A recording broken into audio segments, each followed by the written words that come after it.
Welcome to Inside Communications. I'm your host, Mike Bako. We're often told by Wall Street analysts to have a diversified stock portfolio. But what about a PR firm? How important is it to have diversified clients?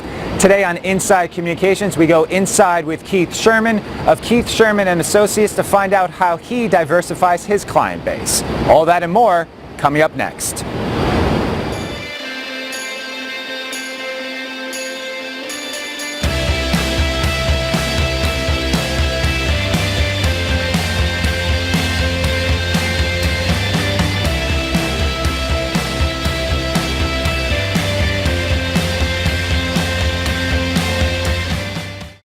So Keith, in terms of diversifying your client base, you started out and were known for dealing with Broadway, off-Broadway, certainly had a long run with the Tony Awards, 18 years doing publicity for them.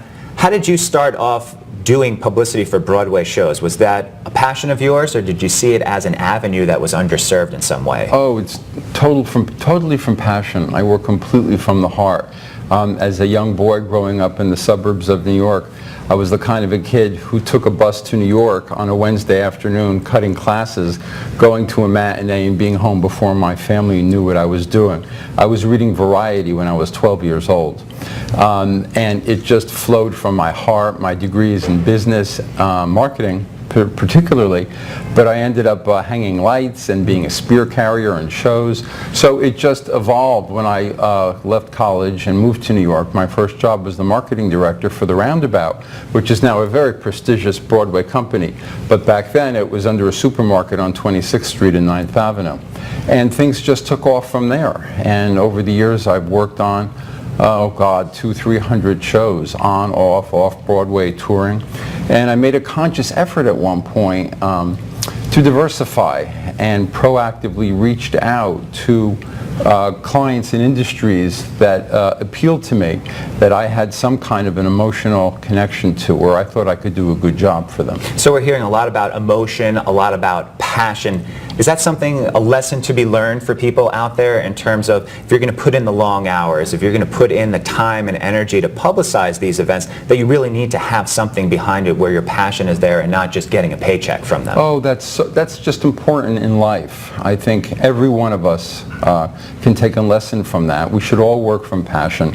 And I've been very blessed in my professional life to have had some amazing clients that I've worked with over the years. Let's talk about one of those clients, the Tony Awards, for 18 years. Certainly very prestigious. How does that open up doors for you when you're dealing with other shows and other clients to know, okay, I've had this relationship with the Tony Awards for so many years? Well, you're in the trenches with people. You know, you're working on things. You know, my role was one representing the organizations that run Broadway. So I was coordinating on their behalf with all of the various productions, the television networks, and the media, proactively trying to solicit coverage while at the same time putting out an enormous amount of fires that would present themselves on a daily basis. How have you moved on to other aspects?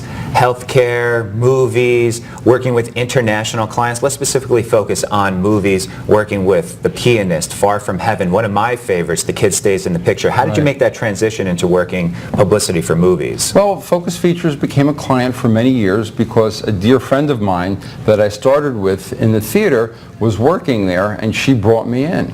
And it was interesting. It was a movie called Topsy Turvy that I started with. Sure, Mike Lee. Yes, exactly. And it was about the opera and theater, and they wanted me to leverage my theater press contacts to get coverage for the movie. Well, not only did I do that, but I far exceeded their expectations by hooking them up with other journalists and just going above and beyond the call of duty.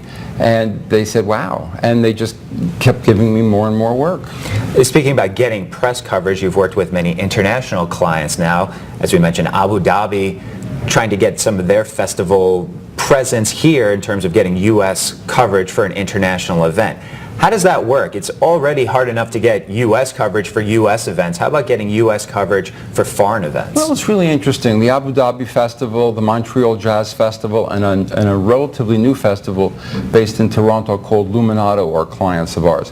And they each produce in their markets particular programming, and it's our job to shine a light here in America on the efforts there overseas. And we've met with some pretty good results, and it keeps rolling over. How have you done that? Is it difficult to reach out to a U.S. reporter to cover something so far away? Are you going specifically to that reporter for, that's based for the jazz festival, for the music festival? How are you doing it? How are you getting that international Well, when you're coverage? a publicist, my view is, I can sell snow to Eskimos. That's what we basically are. We're salespeople. So I don't find it to be a difficult thing. That's what I do for a living. It's identifying what's salient, what's important, relevant, and bringing it to an appropriate journalist who would say, that's a good fit for me. If it's a site, if it's a television outlet, if it's a print outlet, just doing the job on behalf of the client. How have you noticed that outreach changing over the last 2 decades in terms of now needing to reach out to social media people, using social media, reaching out to bloggers? Have you integrated that into your practice? Absolutely. Social media is really important, but one substantial shift that I've noticed is that years ago you could reach out to a reporter with an idea for a story, and they might do it or not because they thought their readers were interested. I'm finding today a lot of reporters need to have a personal interest in what it is they're covering, or they just say no. And it goes back to what we spoke about right at the beginning, having that passion and that interest. Is there any times that you can sway the reporter into, showing that you have the passion for a specific client, for a specific event? Does that ever come into play as well? Absolutely, but ultimately you have to make a good match. You have to know what the reporter's looking for, what the outlet needs, and deliver it to them. Obviously, if you're making that phone call, you think there's something there. And the object is to get to yes. So let's talk a little bit more about diversifying. We mentioned going from Broadway to movies, some of the international clients. What have you learned from diversifying? Is there something that working with a sports client like Brian Boitano that you would bring to a movie client, to a Broadway client? How do they all commingle at the end of the day? Well, I think it's important to have a broad perspective in life. And a newspaper has a news section, sports, entertainment, business, and I read them all. And I think it's important for public relations executives to know what's going on in the world at large beyond any particular industry that they're doing, because ultimately it all is intertwined. A lot of the sports that I do is kind of entertainment related. A figure skating national tour or a television special could easily be on the sports page or on the entertainment page if we're trying to bring eyeballs to a television set. When we first started representing the Visiting Nurse Service of New York or Memorial Sloan Kettering for some of their events, it's looking at the elements that the client is trying to promote and figuring out a way to get that into the press. It's the same process, really. We were speaking about the Tony Awards being right in the heart of Broadway, also right in the heart of Broadway, the New York Marriott Marquis. Synonymous with their New Year's Eve events, great view of everything that goes on in Times Square. What was your relationship like with them, and what specifically did you do with them to get them publicity for some of their New Year's Eve events? Well, we had a terrific assignment for many years from the New York Marriott Marquis, right in the heart of Times Square. They came to me and said, how do we leverage our position in Times Square with the world's media? How do we get coverage for the hotel? And that's what we did for them. And on one hand, it wasn't hard to arrange for crews to show up and use their location, but the challenge was to make sure that the hotel got the visibility that it wanted.